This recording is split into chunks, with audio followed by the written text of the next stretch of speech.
Nuestra etimología siempre ha sido un misterio entre lo que quieren que conozcamos y la realidad abrupta. Desde el principio de nuestros días, en la colonización, nos inculcaron una gratitud hacia Europa y sus colonizadores, brotando en ellos majestuosas virtudes por enseñarnos su lenguaje y sus costumbres que aniquilarían nuestro lento progreso a un desarrollo más familiar con el entorno, provocando lo que se conoce como aculturación. En Sap, novela original de Gertrudis Gómez de Avellana del 2003, en el que la autora presenta la vida de un esclavo que, con su nobleza y humildad, se gana los corazones de todos, o en efecto de quienes les interesa. Bernabé, quien es conocido como Sap, fue mulato y es el principio de su cruzamiento de dos razas diversas. Esto lo hizo ser diferente al resto de sus compañeros. Sin embargo, su esencia y la sociedad lo marcarían siempre como «eres mulato y esclavo». Con esto viviría hasta el final de sus días. No obstante, la novela no solo nos muestra la vida tan desgraciada del pobre infeliz, sino que, al mismo tiempo, algunas aproximaciones desarrolladas en el transcurso de la escritura y la lectura, hechos que marcaron en sus inicios el proceso de Latinoamérica y en especial de Colombia. A partir de ello, inició la colonización y la pérdida de nuestra identidad, en la que pueden considerar la cultura de modificarla como una entidad meramente pasiva o incluso inferior, destinada a las mayores pérdidas, sin ninguna clase de respuesta creadora. Entre esas modificaciones, nos proponen un prototipo de hombre como muestra en la novela. Debían tener mayor atractivo para él, si como lo indicaba su tez blanca y sonrosada, sus ojos azules y su cabello de oro habían venido al mundo en una región del norte, es decir, un hombre ario, semejante en ese tiempo a la perfección de Dios. Sap conocía su lugar. Como buen sirviente de la familia, lo que lo había adoptado como un esclavo con privilegios, pues él mismo menciona a aquella raza desventurada sin derechos de hombres. Pero sus modales no eran los de un esclavo, eran los de una persona que se involucraba en la sociedad. Era ese el privilegio de haber sido educado por familia de blancos. El oro, el enemigo de nuestro desafortunado personaje, era ese mismo Ario quien había llegado con el propósito de tomar como esposa a una de las hijas de Sap.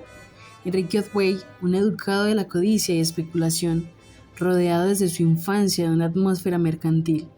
El modernismo, su industria, los negocios, su aire burgués, eso era Enrique, sobre todo su padre Jorge Otway, que no pensaba nada más que en sus riquezas y lo que pudiera conseguir con el compromiso de su hijo. Para Jorge, el amor no era más que un tratado de negocios. Está bien, le dijo, ve con Dios, pero no olvides que necesitamos oro o plata más que tierras, ya sean rojas o negras, y que si Carlota no trae un dote de 40 o 50.000 duros por lo menos, en dinero contante, tu unión con ella no podrá realizarse. Un enriquecimiento que incluye el provecho material y el egoísmo, promoviendo una clase elitista y una moral de lujo. Dime cuánto tienes y te diré cuánto vales para mí. En este sentido, la autora nos enseña a través de su novela un poco de ese aire del romanticismo de Latinoamérica, en el que efectúa un inventario, una interioridad de sus tierras. También crea una necesidad de diferenciarse o distanciarse del pasado en el siguiente fragmento. Aquel que quiera experimentar en toda su plenitud estas emociones indescriptibles, viaje por los campos de Cuba con la persona querida, atraviese con ella sus montes gigantescos, sus inmensas sabanas, sus pintorescas praderías, suba en sus empinados cerros.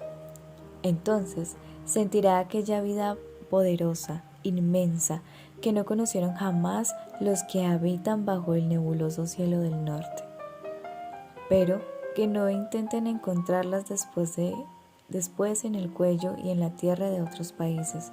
No serán ya para él ni el cielo ni tierra. Así pues, Sap vendría siendo esa liberación de la conciencia que nos hace reformar nuestra manera de percibir el mundo, puesto que nos han vendido la idea que las personas negras de este tiempo no eran más que la fuerza y el trabajo arduo que yacía de sus manos. La autora plasma la mirada hacia una persona que demuestra que el estudio puede atribuir diversos cambios y que como ser humano es capaz de amar de manera pura pese a su conocimiento de la sociedad, el dinero y los desprecios que ésta misma le hacía. También muestra a las mujeres de aquella época, Carlota como dicho prototipo de mujer, pensando en el romance, en una vida de lujo al lado del amor de su vida. Y claro, ella bien parecida, hermosa, piel blanca, ojos verdes, mirada dulce, y lo que le hacía mucho más bella, la manera de relacionarse con los demás. La dulzura y los ademanes prestos de fija atención. La mujer más bella, más adorable, que pudo hacer palpitar jamás el corazón de un hombre. Al contemplarla, tan hermosa, pensaba que era imposible verla sin amarla. La vida o la muerte, el cielo o el infierno, todo era igual para mí si ella estaba conmigo. Este era uno de los caminos de las mujeres, ser hermosa y gozar de un buen apellido que se respaldase por su familia para contraer matrimonio con alguien más rico y vivir la vida de cuentos de hadas. Sin embargo, existían también las mujeres desdichadas, que a pesar de tener un buen apellido y pertenecer a una clase alta, vivían como moribundas. Ese fue el caso de Teresa, quien la autora decide poner en su destino en la novela como una huérfana, prima de Carlota y careciendo las virtudes de ésta. Nadie la llamaría fea después de examinarla. Nadie, empero, la creería hermosa al verla por primera vez, y aquel rostro sin expresión parecía tan impropio para inspirar el odio como el amor. Teresa tenía mucho más que esa simpleza que siempre expresaba, pues en la novela muestra cómo puede ser un corazón tan sincero que solo se abre para aquellos que están dispuestos a escucharle. Sin embargo, esa misma inexpresión la llevaría a tomar el camino de las desdichadas en ese tiempo, ser monja. Pobre huérfana, y sin atractivos ni nacimiento, hace años que miré el claustro como el único destino que puede aspirar en este mundo, y hoy me arrastra hacia el santo asilo un impulso irresistible del corazón. La novela nos muestra ese progreso de una realidad que se vivió, de la que muchos seres sufrieron, tanto aquellos que lo tuvieron todo como Carlota, que al final su vida fue dichosamente desdichada, pues se dio cuenta tarde de quién era Enrique. Teresa, como mujer que no valía para la misma sociedad, porque no poseía mayor riqueza que lo que su tío y su prima pudieran disponer. Por último, Sab, que a pesar de haber amado tanto, nunca pudo tener la felicidad anhelada. Murió siendo testigo de la felicidad de Carlota y la desgracia. Sab era un buen ser, un hombre muy humano. Había reflexionado en las acciones de la sociedad y la manera como juzgan. Me acuerdo cuando mi amo me enviaba a confesar mis culpas a los pies de un sacerdote. Yo presentaba al ministro de Dios qué haría para alcanzar la virtud. La virtud del esclavo, me respondía, es obedecer y callar, servir con humildad y resignación a los legítimos dueños y no juzgarlos nunca.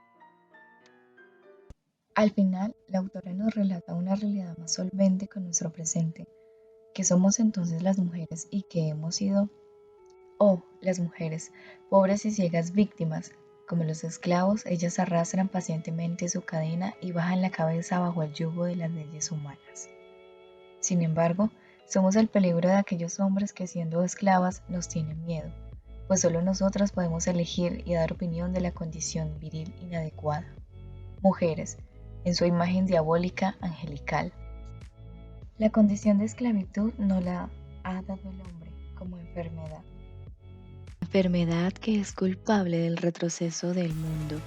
¿De qué manera se ha degradado el pensamiento por darle prioridad a una supuesta utilidad? ¿En qué momento nos volvimos parte de la transformación con naturalidad del esclavismo de la hora en la sociedad? ¿Cuán grande se puede llegar a ser sin pisotear a alguien más? Por décadas se nos ha sido despojados de manera audaz del pensamiento, del pequeño fragmento de autenticidad y libertad que se nos es otorgado. Esclavismo, esclavo, esclava, esclavos, aún somos, con latigazos disipados y esparcidos en el viento, vistos con normalidad, pero culpables del detrimento de la vida y la dignidad.